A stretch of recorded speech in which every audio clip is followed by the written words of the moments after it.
Dan sebagian ulama menyatakan keutamaan berwudu ini nanti mencakup pula untuk al-ghuslu, mandi.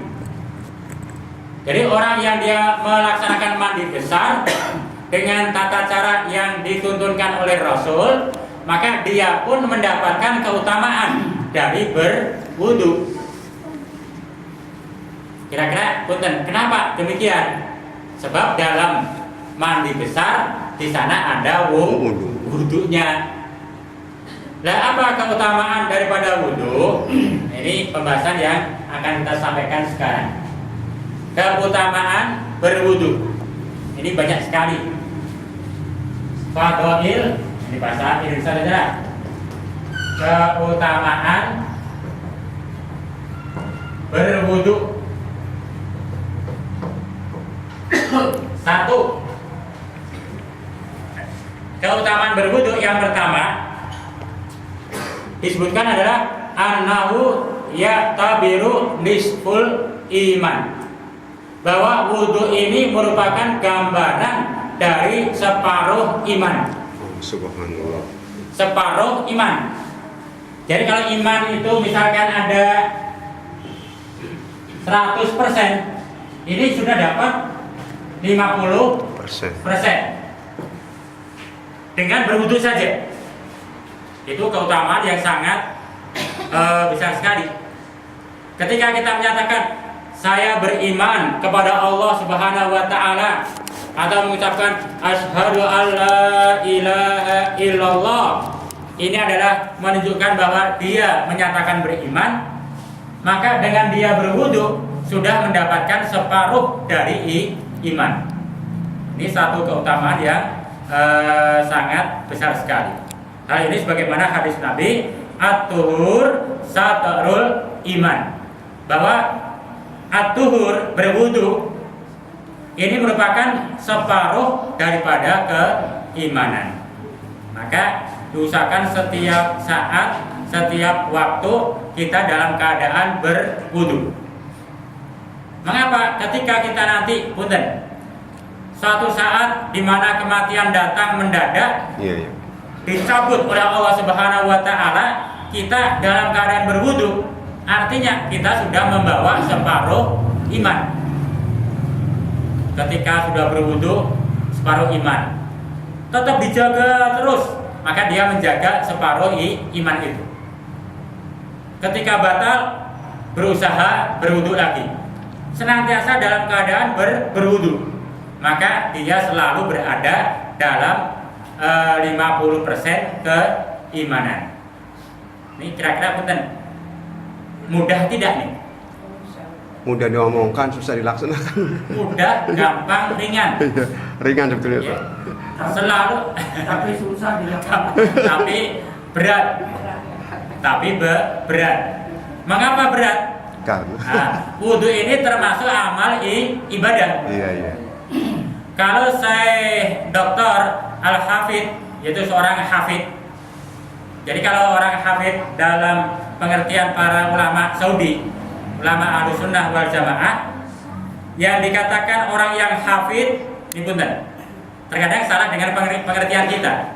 Orang yang hafidh ini orang yang dia hafal Al-Quran 30 juz. Iya. Ini kalau di Indonesia sudah dikatakan hafidh. Iya, betul. Tapi kalau ulama Saudi, orang yang hafal Al-Quran 30 juz saja belum dikatakan hafidh. Subhanallah. Belum. Orang hafidh itu ada tambahan. Dia hafal minimal 1000 hadis. Subhanallah. Itu kalau dia sudah hafal Al-Quran, hafal yaitu kitab Imam Muslim atau kitab Imam Bukhari, misalkan kurang lebih 1000 sekian, maka dia dikatakan dia hufat, dia seorang yang hafid. Kalau kita hafal juz 30 juz 30 bukan 30 juz. Iya. Wah, kita sudah hafid, sudah hafal banyak sekali. Apalagi hafal Al-Quran 30 juz. Wah, ini subhanallah sudah dikatakan hafid, hafidoh. Di Saudi belum. Al-Quran hafal 30 juz, hafal semua. Baru dites lagi, yaitu hadisnya berapa? Ngapalin hadis an. Susah. Ini hanya gambaran. Jadi susah untuk hal ini. Maka kita menjaga 50% daripada iman, subhanallah. Syekh Dr. Al-Hafidh Al-Hakami dalam satu kitabnya menyatakan bahwa wudhu ini termasuk ibadah. Maka insya Allah amal-amal ibadah itu akan mudah dilakukan kalau memenuhi syarat amal ibadah. Syarat yang pertama amal ibadah adanya sidqul azimah. Ada sidqul azimah. Ada tekad yang kuat. Itu syarat pertama dan paling utama dalam beribadah. Kalau sudah ditanamkan, insya Allah saya akan berwudu dan selalu menjaga wudu, memasang tekad yang kuat pada dirinya, insya Allah itu akan mudah. Tapi kalau berat, Iya. susah. Ya sudah susah. Tapi susah. Iya. Tapi kan sudah punya niat, bismillah, saya niat akan selalu menjaga dalam keadaan berwudu. Nah ini insya Allah itu akan mudah.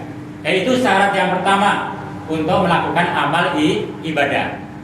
Syarat yang kedua nanti ada ikhlas. Syarat yang ketiga adalah mengikuti syariat Islam yang diajarkan oleh Rasul. Sebagian ulama menyebut yaitu mutaba'ah bi sunnati Rasulillah sallallahu alaihi wasallam. Ini kembali ke keutamaan berwudu. Jadi yang pertama, wudu itu satu amaliyah ubudiyah atau amal ibadah yang nilainya separuh daripada keimanan. Mangga, namun pengen dapat separuh, Iya. Lihat tuh. jaga, Ada. selalu jaga wudu. Insya Allah. Yang kedua, keutamaan kalau kita selalu menjaga wudu atau berwudu atau menjaga wudu, ayu kafira sagairat dunub, yaitu menghapus dosa-dosa kecil. Itu menghapus Dosa kecil. dosa kecil.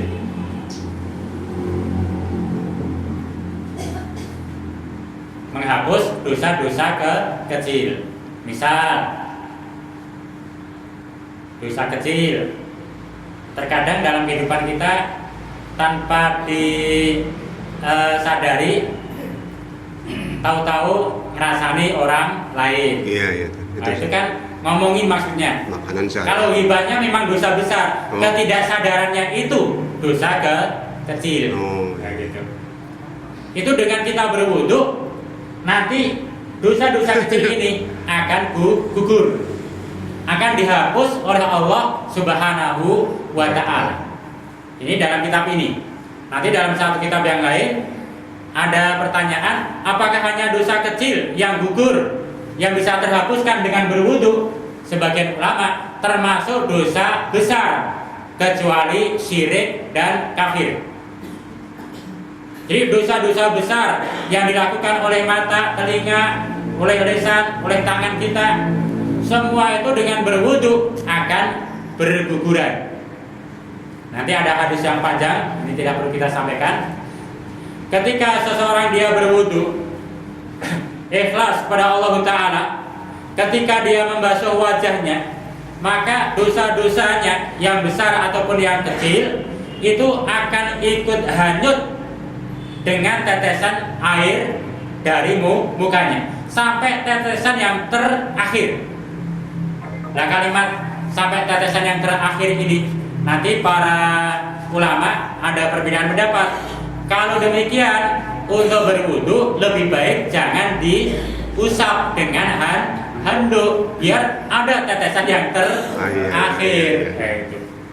Tapi bagi yang biasa langsung kondisi gitu, maka ada sebagian ulama dengan dasar hadis ini bahwa untuk berwudu lah itu dianjurkan jangan diusap dengan handuk.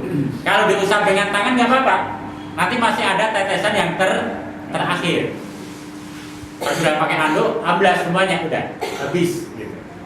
Dan setiap air menetes, maka semua dosa dari wajah ini, baik oleh mata, oleh lisan, baik oleh telinga, semua akan hanyut, akan berguguran.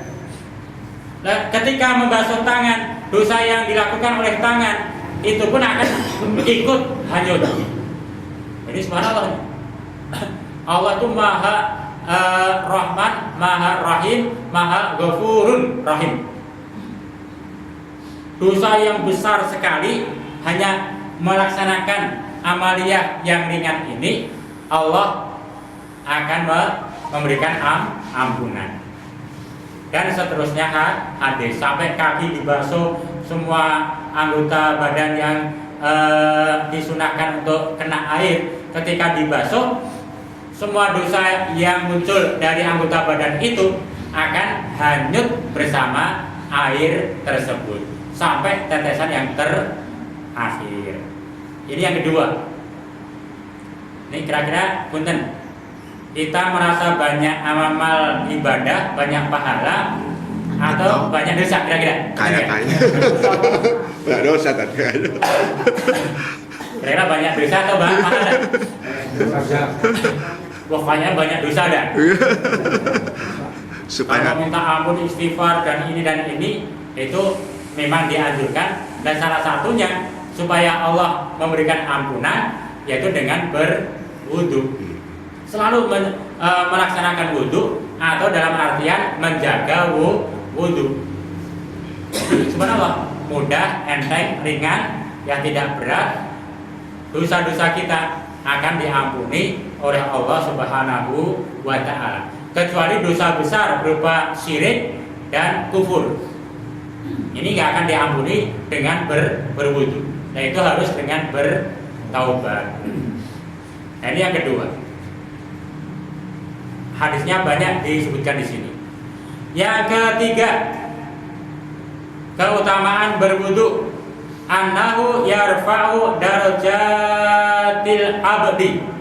Dengan berwudu akan mengangkat derajat seorang hamba. Jadi dengan berwudu akan diangkat derajatnya oleh Allah ketika nanti menghadap Allah Subhanahu wa Ta'ala. Bahkan ada sebagian menyatakan di kehidupan dunia pun dengan dia banyak berwudu, maka Allah akan muliakan dia. Kalau dalam komunitas sesama kaum muslimin, orang yang dia banyak berwudu atau senantiasa menjaga berwudu, maka ini menunjukkan orang yang memiliki kehormatan yang tinggi, memiliki derajat kemuliaan yang tinggi di kalangan kaum muslimin. Itu yang selalu menjaga wudunya atau memperbanyak wudunya. Itu nanti ada hadis, ini sering disampaikan. Rasul menyatakan, maukah kalian aku berikan petunjuk tentang apa-apa yang dengan apa-apa ini Allah akan menghapus segala dosa dan Allah akan mengangkat derajat dengan apa-apa itu. Jadi ada sesuatu yang kalau kita lakukan, maka Allah akan menghapus dosa dan Allah akan mengangkat derajat kita. Nah, apa sesuatu itu? Yang pertama, isbagul wudu, selalu menyempurnakan wudu. Apalagi alal makarih, dalam keadaan yang sulit, baik itu sulit air atau dalam artian kita dalam keadaan yang mungkin susah, tapi selalu berusaha, yaitu menyempurnakan wudu. Atau kondisi yang sangat dingin sekali, as-saif misalkan, dingin nyentuh saja sudah tapi dia berusaha, yaitu menyempurnakan wudunya.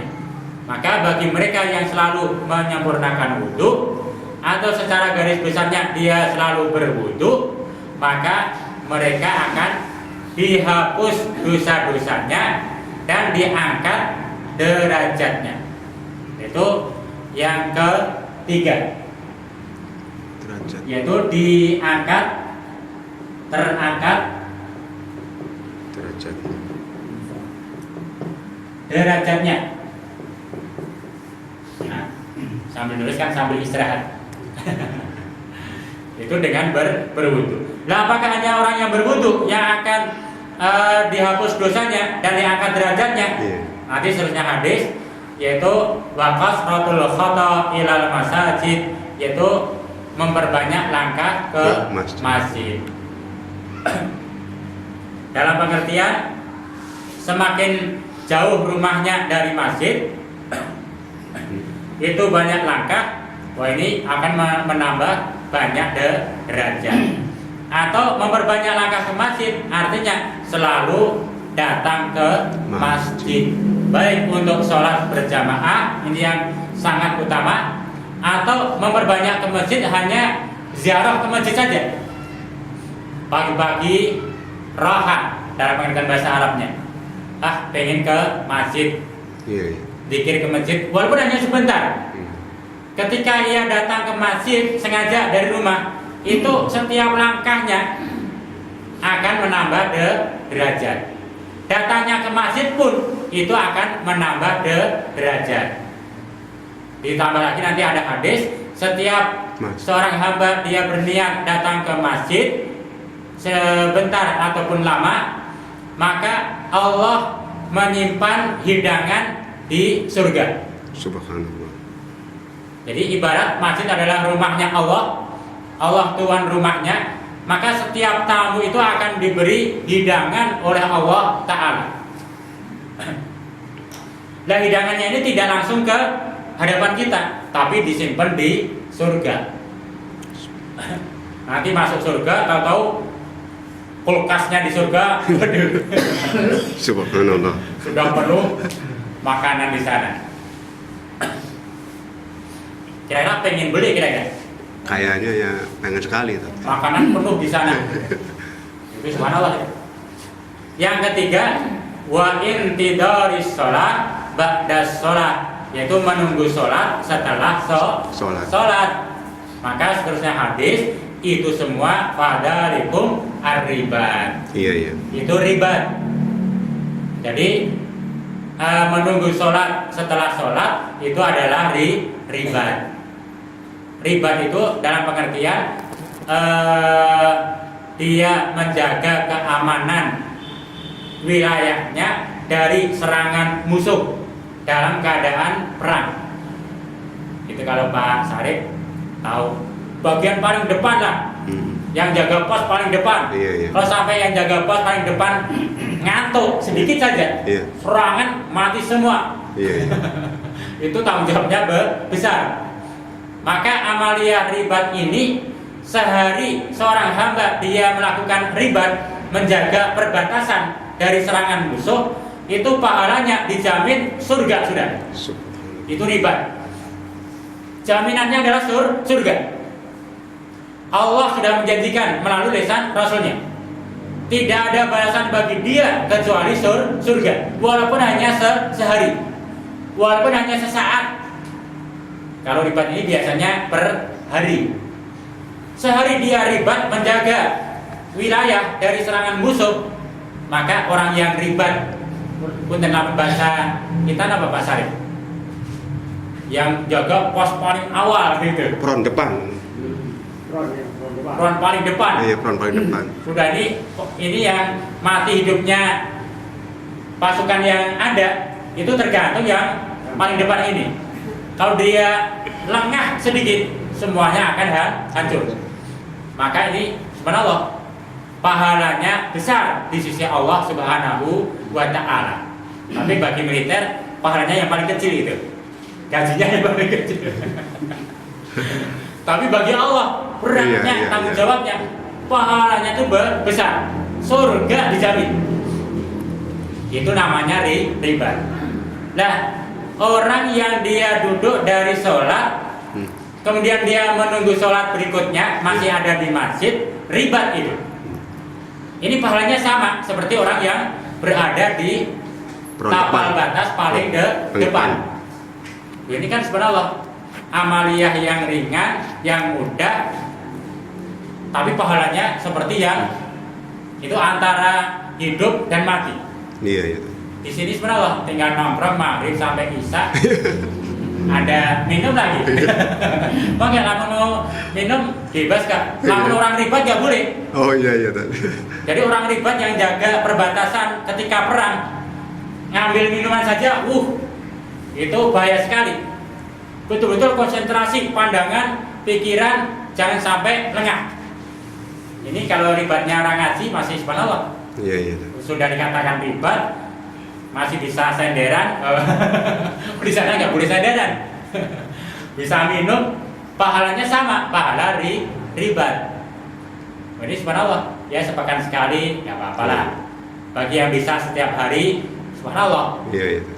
Ya dijaga minimal ya maghrib, isya. Iya. Itu waktu yang paling bisa kita laksanakan. Maghrib, isya. Lengang tapi. Ya. Jadi maghrib isya paling kan 1 jam. Iya iya. Maghrib isya. Sama-sama kalau di masjid ya bisa diisi apa supaya nggak jenuh. Iya iya. Ini pahalanya ribat. Kalau kita pulang ya paling juga Ya lihat TV tak? Lihat TV. sinetron. Iya. Ya, paling sinetron. Ya. Itu nggak ada nilai ribatnya, nggak ada. Iya iya. Apalagi sini maghrib isya kalau tidak pengajian ada Iya iya. ada istilahnya juga sinetron. Sinetron ustaz. Ada laptop kan? Ada laptop. Iya. Kan sinetron ustaz ini. Iya iya. Itu sama pahalanya lebih besar dari ini. Iya. Subhanallah. Itu bagi yang bisa, maka jadi diusahakan. Nah ini keutamaan yang ketiga dari amaliyah berwudu. Yang keempat, bersandatan pagi dari Solo jam 10 pagi.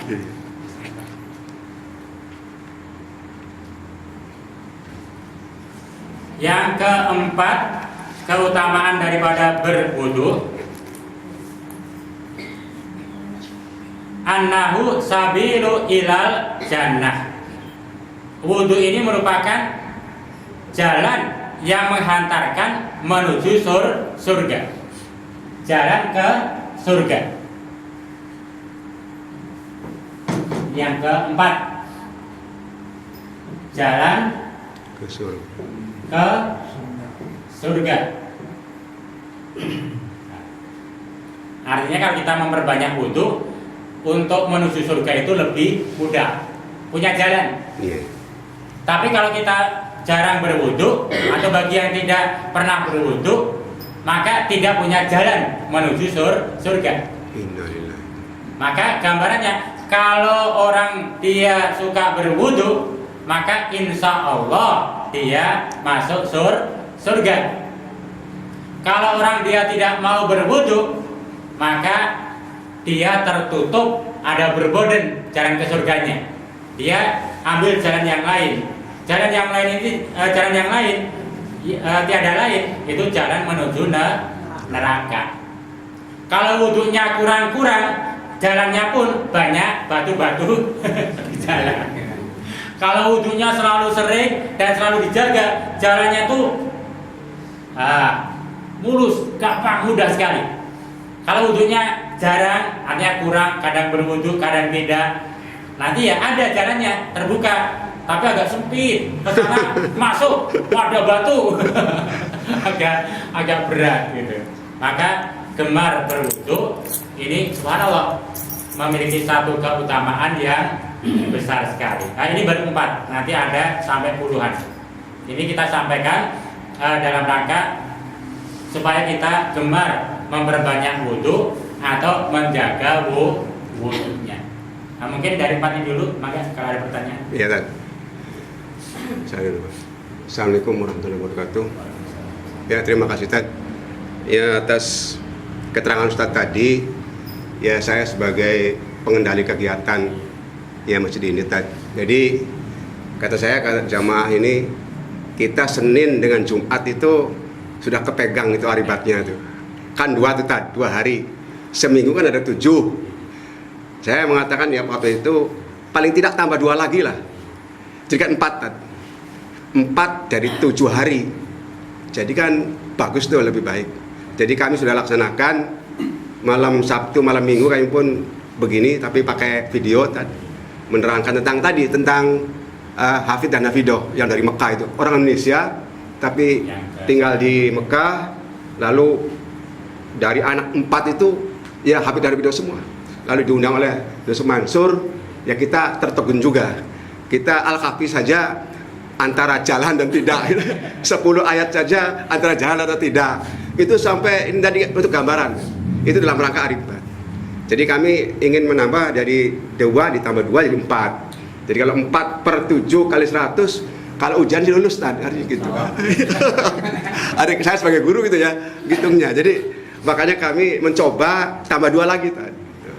Termasuk ya kami pun kepada ibu-ibu dalam menunggu maghrib sampai isya, kalau bisa jangan sampai batal wudunya, kan gitu tadi ya. Jadi dalam rangka tadi saya mengatakan bahwa wudunya ini terus itu. Jadi ya mudah-mudahan ibu-ibu ini ya tidak batal, sehingga nanti ini kayaknya ini satu kegiatan yang positif kan tadi begitu tuh. Juga dalam hal isrokoknya itu paginya itu. Kalau dari Ustadz 1, jadi saya mikirnya sebulan itu kan ada 4 minggu. Saya pun akan tambah 1 atau 2 lah gitu. Sebulan itu tadi. Jadi kalau dari Ustadz 1, kami kreatif 2 lagi, Ahad itu 2 lah atau berapa, sehingga nanti nggak 1, paling tidak nanti kita dapat 3 gitu. Sebulan itu tadi. 3 kali 4 minggu berarti 75% kalau hitung minggunya. Jadi mudah-mudahan ini pun nilainya lulus itu. Jadi, ya, jadi itu hitungan begitu ada 1. Lalu berikutnya mengenai wudu harus sering dan sebagainya. Berarti dalam membuat rumah pun kita perhitungkan supaya kita ini mudah wudunya tadi ya. Jadi katakanlah sekarang kerannya sudah nggak jadi masalah. Jadi kalau begitu fasilitas untuk wudu supaya kita gemar wudu, mungkin salah satunya adalah memudahkan rumah kita ada tempat wudu yang kira strategis yang batal wudu lagi itu barangkali. Solusinya barangkali.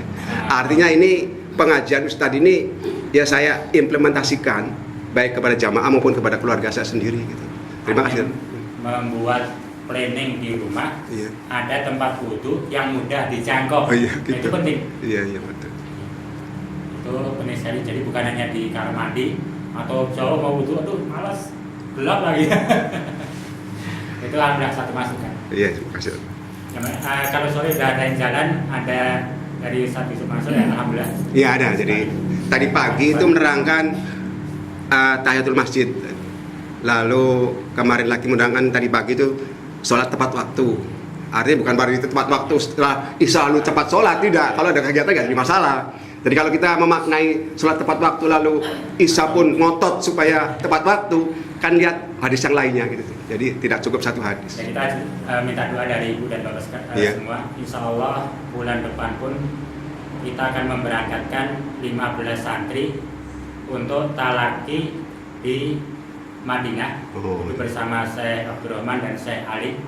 Itu gurunya Ustadz Yusuf Mansur. Ya Syekh Ali ya. Sana.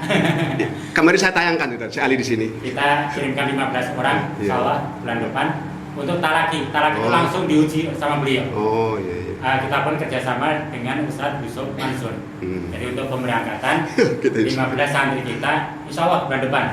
Ini salah satunya santri yang dari Salatiga. Ini alhamdulillah 6 bulan hafal 15 juz. Iya. Tadi ikut bersama saya dari Solo. Dari Solo ke Salatiga, ikut naik motor. Kalau mau ikut naik motor. Baru nyampe. Kita taruh di pesantren. Insyaallah siap nanti ke Bogor besok. Pagi insyaallah ke Bogor. Sama saya lagi naik motor lagi rencana. Nanti di Bogor di karantina. Nanti dikirim ke Syekh Ali insyaallah. Mudah-mudahan itu 15 tulab atau santri gitu. Dan setelah kita ini Ustaz ini wudhu.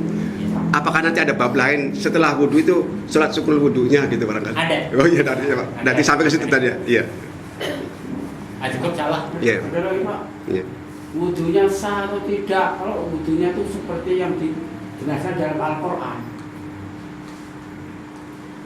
Pada dasarnya ketika satu amal ibadah sudah dilakukan rukun-rukunnya, kalau dalam Al-Quran hanya 4, Iya. maka itu sudah dikatakan sah. Itu sudah sah gitu. Hanya belum sempurna. Sebab pernah saya melihat kalau di kota-kota besar itu wudhunya segitu. Ketika rukunnya sudah diamalkan Iya, sah. iya, iya.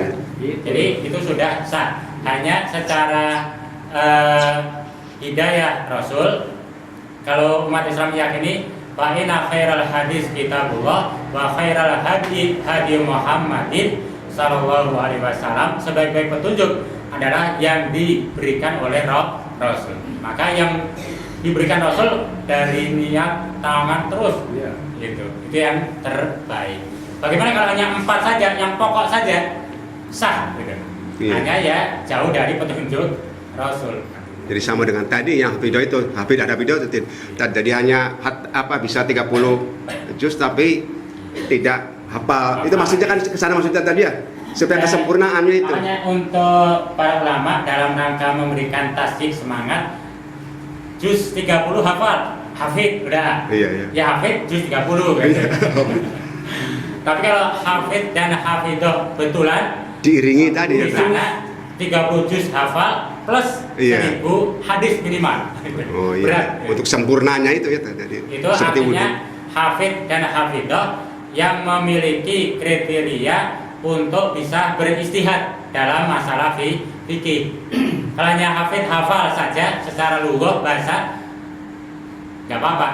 Kalau saya hafid surah Al-Ikhlas, hafid.